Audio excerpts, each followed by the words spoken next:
یکی از مشکلاتی که ممکنه براتون ایجاد بشه اینه که شما در اثر خوردن مواد آلوده میکروبی یا اینکه آلودگی وارد سیستم هضمی بدنتون بشه و معده یا روده‌تون رو مواجه با اشکال بکنه. بدنتون خودش به طور اتوماتیک سعی میکنه که اون رو به خارج از بدن هدایت بکنه و به وسیله اسهال اون رو از بدنتون خارج بکنه. گاهی اوقات این ماجرا ممکنه در رابطه با ریه هاتون هم پیش بیاد. خیلی وقتا ممکنه آلودگی وارد مجرای تنفسیتون بشه با سرفه کردن یا عطسه کردن، اون آلودگی رو از بدنتون خارج بکنید. برای اینکه مشکل از بدنتون خارج بشه لازم نیست همیشه جلوی اسهال رو بگیرین. گاهی اوقات ممکنه که اسهال برای بدن لازم باشه، ولی اگر از یک حدی بیشتر باشه تعداد دفعاتی که شما اجابت مزاج دارین، ممکنه مشکلی از این قبیل ایجاد بشه که مثلا کمبود آب بدنتون پیدا بکنه، ممکنه دچار سردرد بشین، دچار ضعف و بیحالی بشین، یا اینکه حتی در حالت بدترش دچار کم آبی بدن بشه که تبدیل به ایجاد سر یا اینکه قش‌های مختلف بشه. در اون حالت‌ها حتما باید یا به پزشک مراجعه کرد و از سرم استفاده بکنین یا اینکه خیلی سریع جلوش رو بگیرید. روش خیلی خوبی داریم ما توی سوجو که میتونه این مشکل رو برای شما برطرف بکنه. 2 تا کار باید حتما انجام بدین که این 2 تا کار یکیش مربوط به طحال، یکیش مربوط به روده بزرگ. برای اینکه بگم بهتون چه کاری باید انجام بدین، اول اگر از این ویدیو خوشتون میاد لایکش کنین، برام کامنت بذارین چون باعث دلگرمی من میشه، و همچنین اگر تا حالا کانال رو سابسکرایب نکردین فراموش نکنین که حتما سابسکرایب کنین و اون زنگوله بغلش هم بزنین که من هر وقت ویدیو در رابطه با مسائل سلامتی و زیبایی گذاشتم و بتونین ازش باخبر بشین و ازشون استفاده بکنین و امیدوارم که به دردتون بخوره. حالا راهکاری که میخوام بهتون بگم چیه؟ اول از همه این که همینطور که تو ویدیوهای قبلی هم قبلا بهتون گفتم، طحال یکی از ارگان‌هایی هستش که باعث میشه که شما مواد رو درون بدنتون نگه دارید. اگر طحال قوی داشته باشین دچار اسهال نمیشین یا اینکه اسهالتون خیلی سریع برطرف میشه.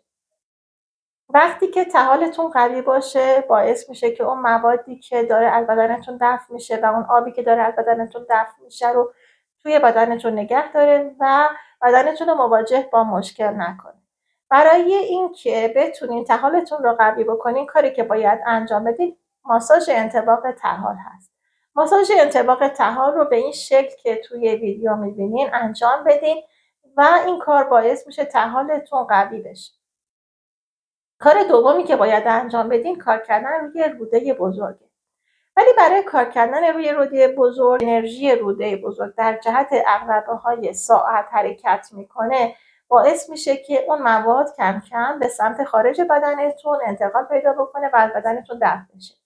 حالا اگر انرژی روده بزرگ شما بیش از اندازه باشه، باعث میشه که این حرکت سریع انجام بگیره و این دفع به سرعت بیشتری انجام بشه. یعنی فاصله بین دفع بدنتون زیاد بشه. در این صورت لازمه که یه مقداری انرژی روده بزرگ رو کمش بکنید. برای اینکه بتونین انرژی روده بزرگ رو کم بکنین باید ماساژ بدین انطباق روده بزرگتون رو در جهت خلاف عقربه‌های ساعت. در این حالت اسهال شما برطرف میشه. حالا بعضی ها هستن که از ماساژ زیاد خوششون نمیاد یا اینکه حوصله‌شو ندارن که ماساژ بدن، میتونن از رنگ هم استفاده بکنن. ولی رنگ یک نکته داره که حتما باید بهش توجه بکنید. شما وقتی که دارین دفع رو انجام میدین، اگر که با شدت و سرعت زیادی داره مواد از بدنتون خارج میشه، نشون دهنده اینه که درون روده بزرگ شما علاوه بر اینکه انرژی زیاد شده، شما دچار افزایش انرژی داغی هم هستید که اون انرژی داغی وقتی زیاد میشه باعث میشه که با شدت و سرعت خیلی بیشتری این مواد از بدنتون خارج بشه. در این صورت لازمه که از رنگ آبی برای برطرف کردنش استفاده بکنید. ولی اگر دفعتون به حالتی باشه که تعداد دفعاتش زیاد باشه ولی هر بار که میخواین دفع رو انجام بدین خیلی آروم مواد از بدنتون خارج بشه و فشار خیلی زیادی نداشته باشه، فقط مثل آب همینجوری دفع داشته باشید، در اون حالت توی روده بزرگ شما علاوه بر این که انرژیش کم شده، انرژی سرما زیاد شده. شما با قرمز کردنش میتونین از انرژی سرماش کم بکنید. پس بنابراین کاری که میکنین چیه؟ اگر که دفعتون با فشار همراه بود، میاین انطباق روده بزرگتون رو با ماژیک فلش میزنین در جهت خلاف عقربه های ساعت، ولی با ماژیک آبی رنگ. اگر که شدتش کم بود، با ماژیک قرمز رنگ این کار رو میکنید، یعنی که فلش رو زنید با رنگ قرمز. پس بنابراین اینها کارهایی هستش که روی طحال و روی روده لازمه که انجام بدید. یک کار دیگه هم هست که اگر انجام بدین باعث میشه خیلی زودتر این کارها به نتیجه برسه. اون هم تقویت نقاط انرژی پایه است. ببینید تقویت نقاط انرژی پایه خصوصیتی که داره اینه که به بدن شما یک انرژی مناسبی منتقل میکنه که این انرژی توی ارگان‌های مختلف بدنتون میتونه پخش بشه و میتونه وضعیت بهتری رو برای برطرف کردن مشکلات و بیماری‌ها ایجاد بکنه.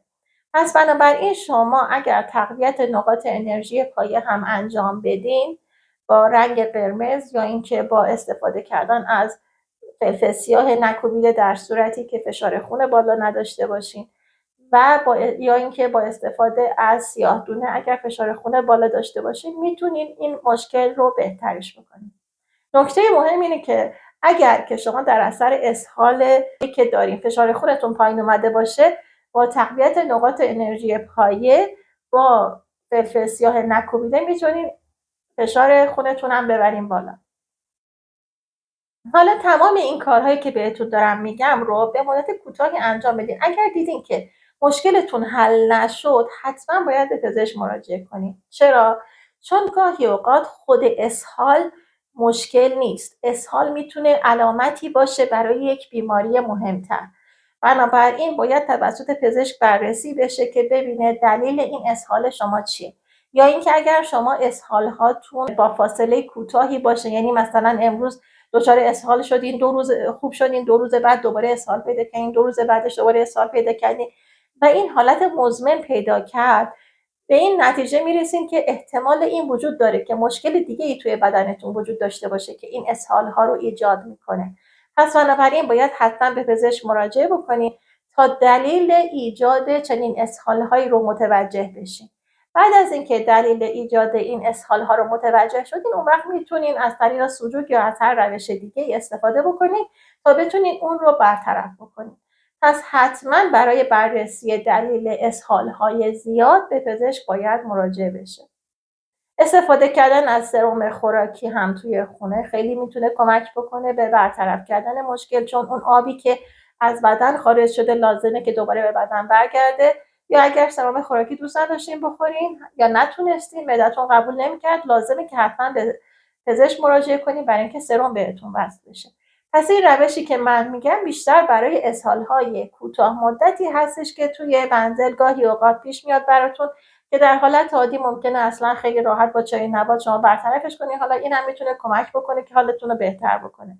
ولی کلا مراجعه به پزشک در این مورد براتون حتما لازم هست و بعد از اینکه پزشک تشخیص خودش رو داد، اون وقت میان اصل ماجرای اسهال رو از طریق سوجوک یا هر روش دیگه‌ای که صلاح میدونین برطرفش میکنین. خیلی ممنون از اینکه به ویدیوی من توجه کردین. تا ویدیوی دیگه همه شما دوستان عزیزم رو به خدا میسپارم. خدا نگهدار.